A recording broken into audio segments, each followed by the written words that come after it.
We've been using it for over 15 years. And we're a very open process. You don't have to be an RCM. You don't have to be a work group chair. You can just be an addict and come to Region and raise a topic for new business. It's open to everyone. Anyone can join the conversation. We have an 80% consensus, but as I just said, few things ever need to come to a vote. When votes arise, each RCM, we have now 15 areas, I believe, and trusted servants, except the facilitators, can vote. All voices get heard and considered.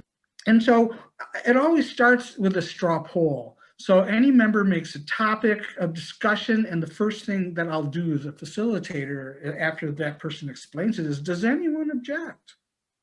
If it's a proposal, does anyone object? And then during new business, topic maker discusses their concern and answers questions. Sometimes it's just a topic, and as we'll see in Region today, some things are not proposals, they're topics of the sort of thing that might come up in an open forum. In this process, the open forum is part of new business. It's not a separate thing. And if a proposal emerges from that discussion, the facilitator takes a quick straw poll. By then, many people will have spoken, and it's pretty clear whether there will be consensus on this. If there's consensus, decision is made, no need to continue discussion. And if there's no consensus, well, discussion continues. Facilitator listens carefully to find possible compromises. If a new proposal emerges, we see if there is consensus around it and continue discussion if there is not. If complete consensus does not emerge, take a vote and see if there's 80% support or opposition. It's 80% either way. Next slide, please. If there is no consensus, there are several options. We can just table it and have a relevant subcommittee consider it. A lot of times it's policy changes, for example. We can assign an ad hoc committee to investigate it. As I mentioned before, if it's policy, it goes to the committee, or else you just let the proposal die. Someone, makes a proposal and it's clear that it doesn't have enough support to even further discussion on it. But sometimes there is, and a little extra work may get something that region can support. And so whichever option is taken, the facilitator needs to get buy-in from the body and say, hey, we're not going to come to consensus on this. I'm not hearing large support for it, so let's just drop it and move on, or whatever action the facilitator may want to take. And so the facilitator's role is really vital. Manage the agenda, make sure that all are able to speak or ask questions, be open-minded, unattached to any outcome, and that's hard for facilitators. I am a very opinionated person, and someone's calling me and I will say no. So be open-minded, unattached to any. Don't express an opinion, but the most important thing a facilitator needs to do is listen, listen, listen, listen. But it's not enough just to listen. You've got to hear, hear, hear, and hear. You got to make sure that people's ideas are not just listened to, but you actually hear what they're saying. And so turning now to the Midwest Zonal Forum, which has also been using consensus-based decision-making for a long time, we have 100% consensus, and we too allow anyone to participate. Anyone can make topics or proposals. Anyone can vote on trusted servants, which are balloted if contested otherwise. Incidentally, Chicago's elections are always balloted on my insistence. That's another story. So basically in the MZF, each topic facilitators determine the best way to reach a solution. Some of the things that show up on a flip chart, people can say anything on the flip chart during the weekend. There are duplicates or can be combined, and I'm getting my phone dinging. The MZF can brainstorm possible solutions. Facilitators listen to pros and cons, seek area of consensus or compromise. And this, by the way, is sort of taken out of our policy. Facilitators adjust, compromise, and fine tune so all members are satisfied. Repeat steps until consensus is reached. And so, participants, as in Chicagoland, trust the process and and the other participants. In an environment where every idea is heard and considered, people are usually fine to stand aside instead of block. It is very rare when unanimity cannot be reached before turning it over to Mark, with a unanimous CBDM at the MZF, there are three options that you can do. You can either accept. If you don't like, you can express that you don't like, but still stand aside, or you can block. And those are different actions from Chicagoland, where we had the 80% consensus. Here, it's 100% consensus. So without further ado, I will turn it over to Mark B., who has quite a bit of great experience facilitating at a service conference I think many of us go to. Thank you, Louis. Mark? And thank you, Louis. Thank you, Dennis. I'm Mark, and I'm an addict.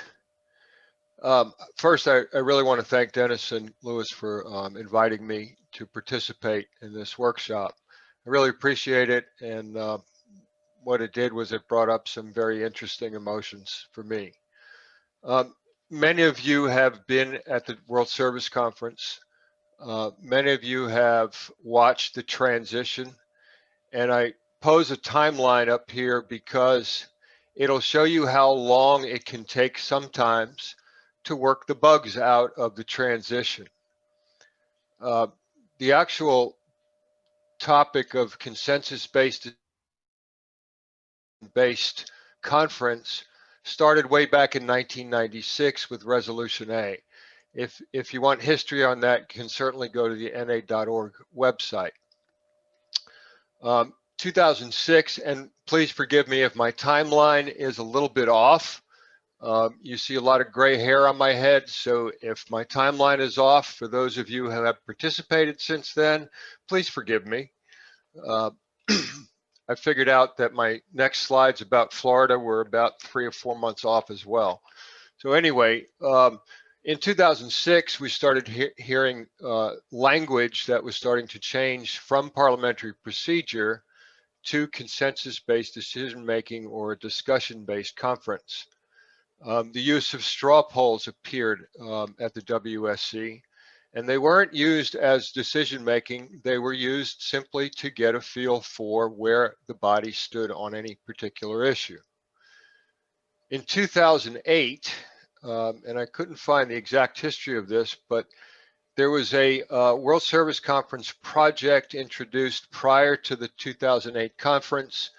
And at the 2008 conference, there was a motion to reinstate that project to discuss and develop a CBDM process for the conference.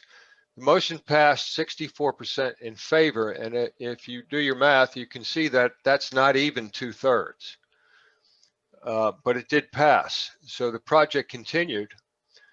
The next conference, we still had, in 2010, there was still a discussion session and then a formal voting session.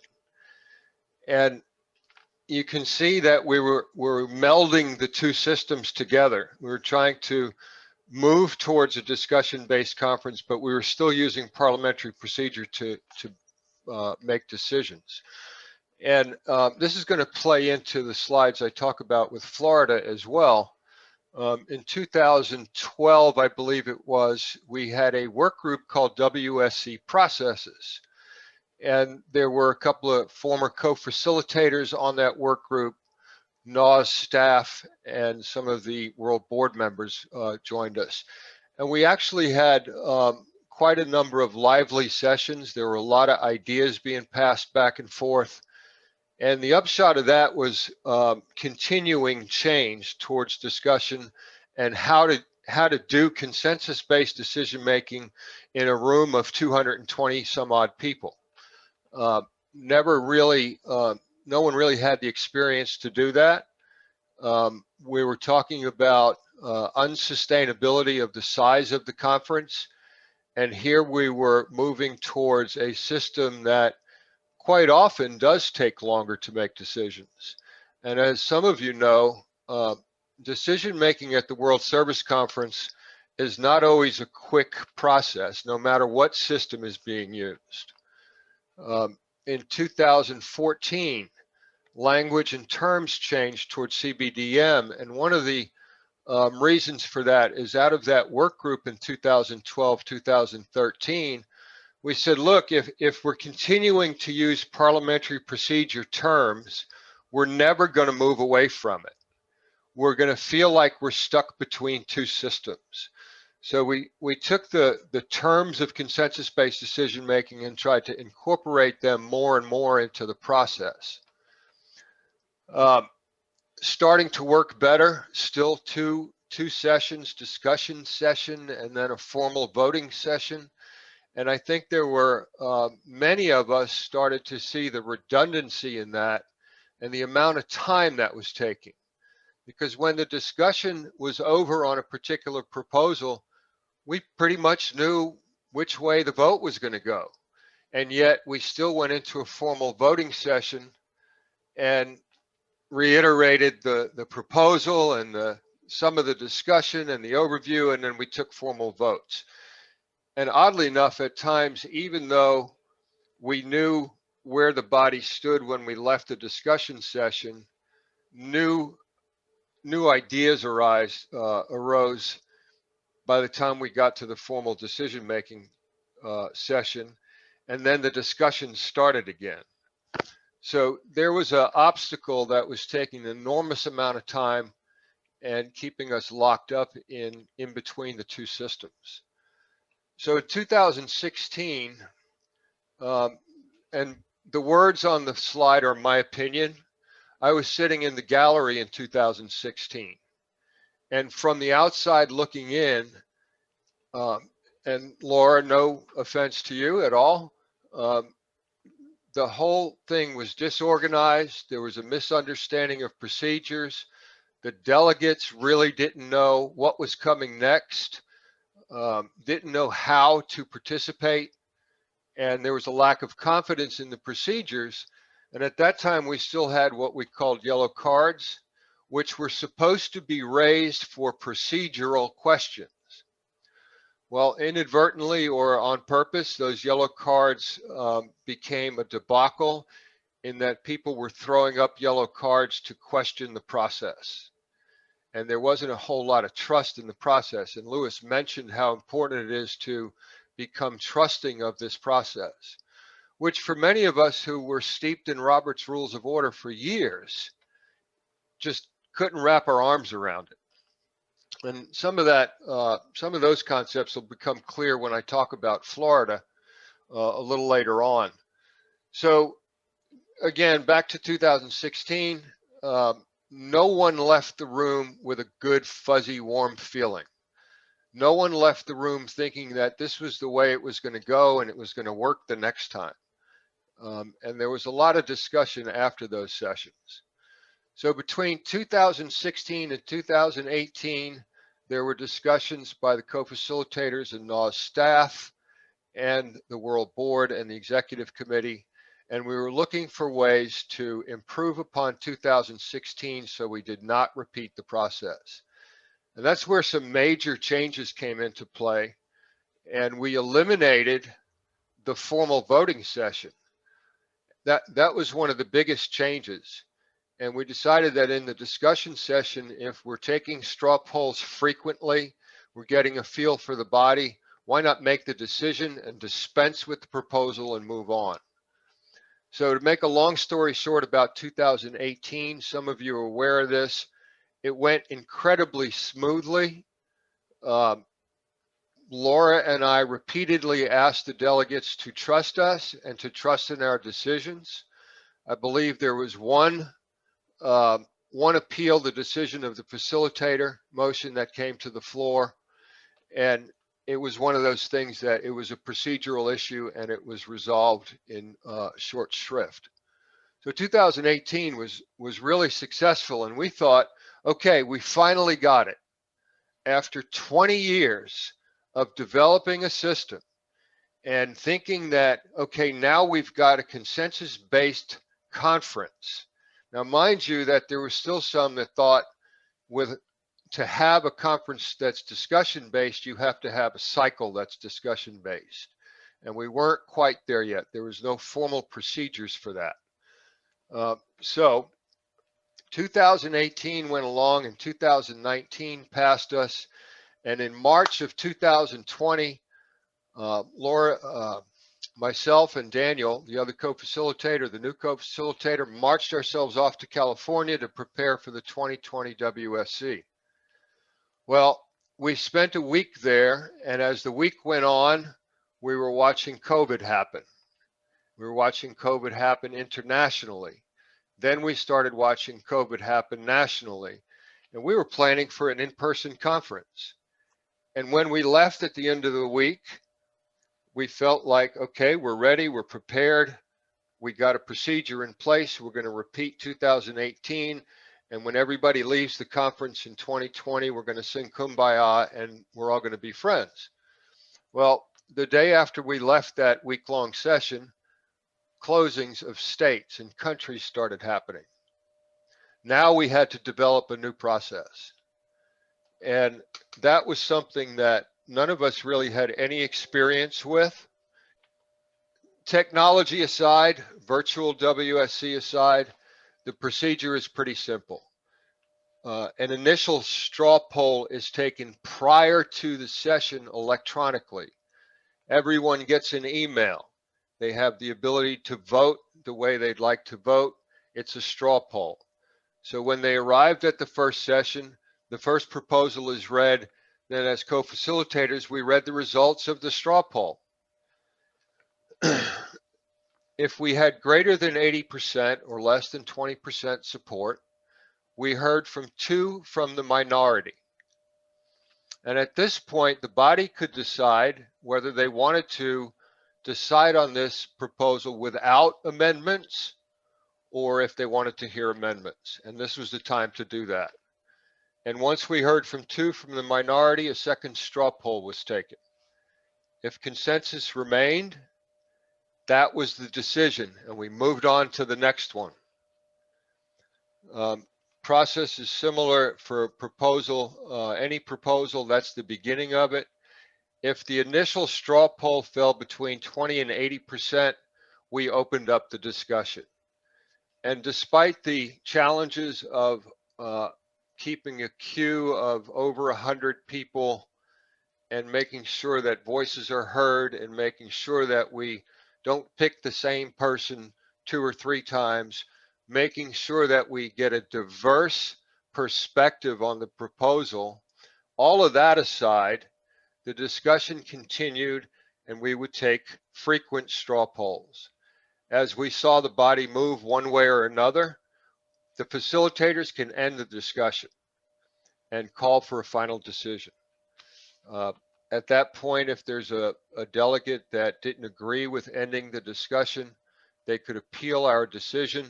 And then, of course, a vote was taken on whether or not to uphold the facilitator's decision to close the queue. So the system worked. We worked more bugs out in 2020 as we were doing it. We had a part 1. And after part 1, there were many, many, many emails, dozens of emails, Zoom meetings before part 2 began, and we changed those procedures yet again to make it a little smoother. So all that being said, there's a 20-year evolution of consensus-based decision-making at the conference, and just as we thought we had it down pat, we had to change it again. And I guarantee you, just from my position as a former co-facilitator, 2022 will be similar to 2020. However, there may be some major changes happening. So all in the hope that it can run smoothly and make your experience a lot better. So I'm going to turn it back over to the Northeast Zonal Forum. I think Dennis is up. Thanks, Mark. And thank you for the reminder of yellow card hell, as I used to term it in 2016. And a reminder of 2016 really taught, between 2016 and 2018, that really taught me that service bodies have recovery too. And I was actually one of the ones, I left 2016 feeling good, because on the second day of business, I had this feeling of surrender of, oh, we're experiencing the body hitting a bottom. That's necessary for the willingness to change. So we were experiencing a step 1 in 2016. Step 2 came in work we did between 2016 and 2018. And then I remember that moment when there was a decision being made in 2018, and the body was like, you'd feel, are we going to trust it or not? And then we trusted it, and then the whole atmosphere was different. And that was an awesome day. I was so grateful to be there for that. So with all that said, and thank you again, Northeast Zonal Forum, a little bit of history briefly, and then how we've adapted that process. We ran loose CBDM for many years. NAZF met twice per year and lived by the phrase, can we live with it? That was kind of the underlying principle of any decision made. There was no formal process other than it took 2/3 majority for any decision to pass.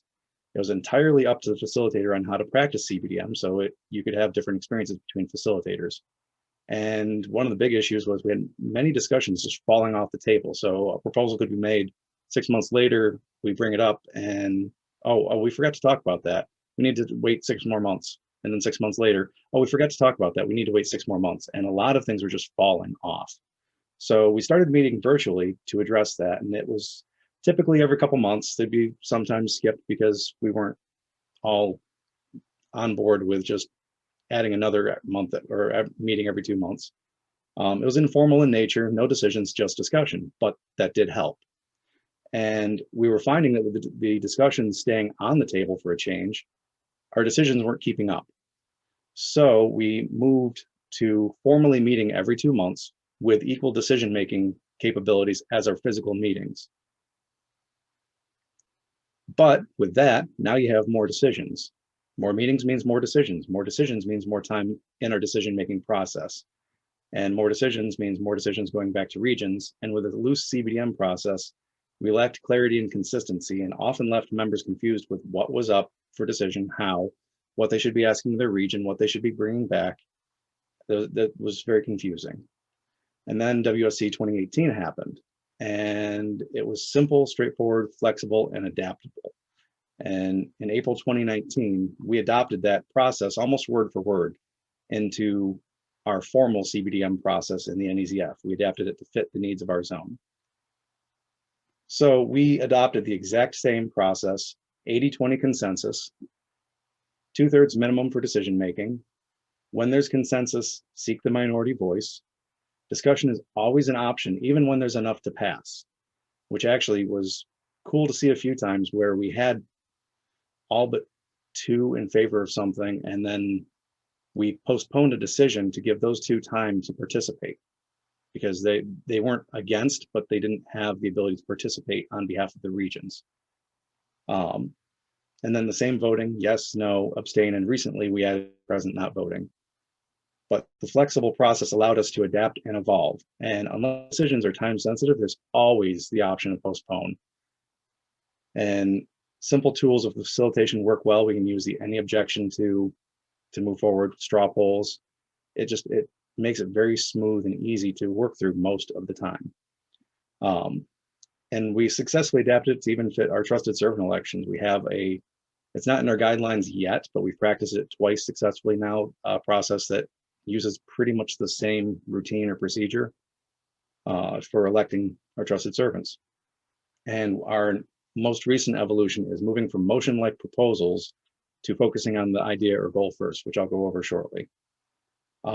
So like Mark discussed on how WSC 2018 worked for handling a proposal, the very basic part of our decision-making is proposal comes in, initial poll, is there consensus, which is 80% for or against something? If yes, then we ask 2 from the minority, do they wish to be heard? If not, then we open it for discussion. It doesn't matter if it's got over 2/3, if it's able to be passed, we open it for discussion, because it's not automatically assumed that even if you have passing threshold, that it's going to pass in the end. There might be something that comes up, a new piece of information that is valuable that moves the body. We actually experienced that in 2018 on the motion to create the zonal work group. Started off with passing threshold, almost consensus, and as the discussion evolved, it lost the ability to pass. It lost passing threshold because the body reconsidered based on the information presented. If there's a strong voice, it's important to ask, do you feel heard? Now that you've spoken, do you feel heard, and can we move forward? Because sometimes people feel very strongly about their position, and you just need to make sure that they feel heard, that they realize that the body has heard them, considered what they said, and that helps with moving forward. So after all that, poll again. If there's any, is there any significant change? If there's no change and there's 2/3 support, now we'll see if there's any objection to calling it as passed. If there's any other result, then either we continue discussion and then start over, poll again, or we create ad hoc or work group, or postpone the decision to the next meeting, or call it as failed. It's important to listen to the body. If there's a cluster of abstentions, that means one thing. If it's moving up in favor, down in favor, like, you have to really listen to the body and get a feel for what the body is wanting out of this. So adapting the process, here's 2 examples, because the CBDM process really just outlines how we answer questions and come to decisions. It's flexible and adaptable enough to allow us to evolve how we address proposals and ideas. And here's 2 examples of where proposals came in that were very specific, but had underlying ideas that we broke out into the ideas or goals to be answered first, and then made our decisions on that, and then approaches second. Goals first, approaches second. Or very simply, we decided where we wanted to end up and that first, and then decided how to get there second, which is the opposite of Robert's rules or parliamentary procedure. So in 2019, we had multiple proposals come in regarding creating a treasurer position or bank account. Each had a different approach or way to accomplish that, but they had common goals. It was one of those situations where if everything passed, like if this was Robert's rules and everything passed exactly as written, you'd have conflicting policy. So first, we broke it out into, does the NEZF want a bank account? Yes or no? Okay, yes. Does the NEZF want to create a new position for the financial responsibilities? So if we create a bank account, do we want there to be someone different for financial responsibilities or add it to an existing position? So we broke out the goals and then figured out how to accomplish those based on the approaches listed. So we used that adapted CBDM process for each of those questions, and it worked just fine. Fellowship development.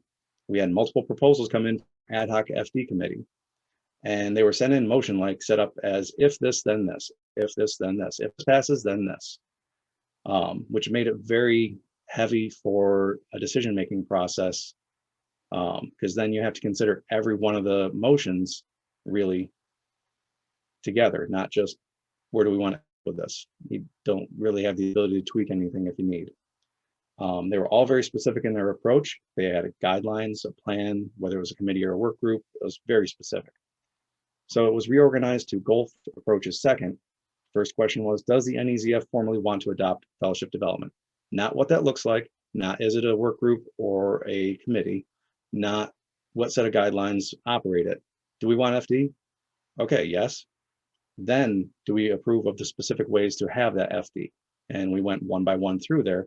And the thing with that is we actually approved having FD first because the body clearly wanted FD, but the body wasn't sure about the specifics yet. So we approved having FD, but then we postponed the decision for the specifics of how to get there. And that helped us move forward with having FD. So again, we use the adapted CBDM process for each question. So it's that same process that was developed for 2018 that we adapted to this. So now I'm going to turn it back over to Lewis for some wrap-up thoughts before we go into our virtual fun.